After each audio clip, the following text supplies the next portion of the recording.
Hello, my name is Andrea Winn, and this is my legacy speech. I wanted to bring my thoughts in a clear way together by reflecting on the fact that if I were to die tomorrow, what would I want to say today and to leave behind? So, there is a lot of confusion in our age. There's a lot of addiction and poor relationships. We're abusing ourselves and abusing each other. There's war, poverty, destruction of the earth. It is what we call in the Tibetan Buddhist tradition, the Dark Age. Hundreds of years ago, a great Buddhist master, Padmasambhava, asked his consort Yeshe Tsogyal to hide teachings specifically for the people of this age.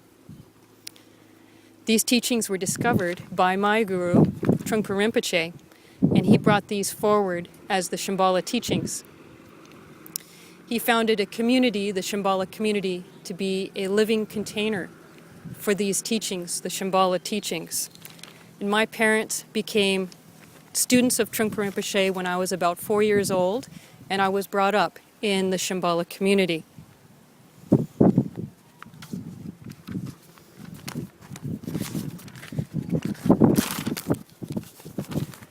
I have also lived a typical experience of a woman in our time. I was sexually abused several times as a girl by several men outside of my family, and at age 21 I was raped by a stranger and I could have been killed. And I'm glad that I wasn't. These experiences propelled me to learn about women's place in the world.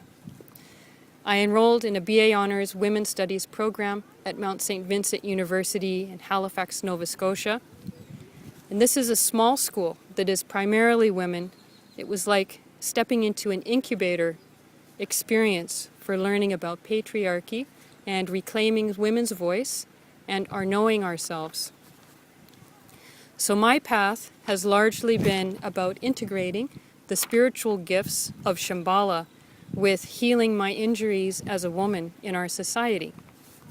And that is the place that I am speaking to you today from.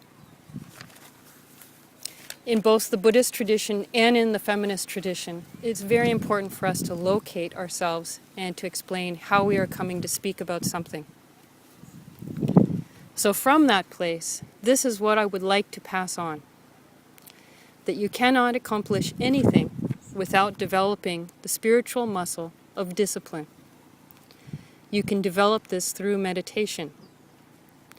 You need discipline to ground yourself and to have the persistence to see something through to completion.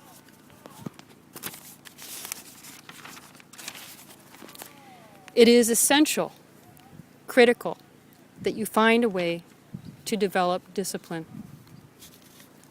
You also need to find ways to uplift yourself, to connect with a sense of personal dignity.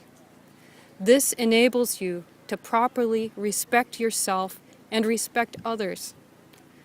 This is an antidote to the abusive behavior toward self and other. Again, the Shambhala tradition is rich in resources for cultivating upliftedness and personal authentic dignity. You need to find ways to encounter your raw heart. This happens in meditation. It also can happen in relationship with a psychotherapist or in personal development groups and activities. You need to find spaces where you can come home to yourself and integrate and learn from your experiences. We are meant to evolve, and being in relationship, being in community, can give you the compassionate space to integrate and evolve. This too is critical for being true to yourself and stepping forward on your path. Find your guides. They can be people here on earth. They can be spiritual, like the Mayan spirits that are here, these Tulum Mayan ruins today. They can be religious icons and deities like Jesus, the Mother Mary, Vajrayogini, Shiva. We need to understand that wisdom guides want to help us. We need to find the right guide for now, because it can change over time, and use their help to open us to our light within. The fact is, this dark age desperately needs light. So it is our personal inheritance and our duty to connect with our light, to clear our minds and our lives so we can bring healing light to our world.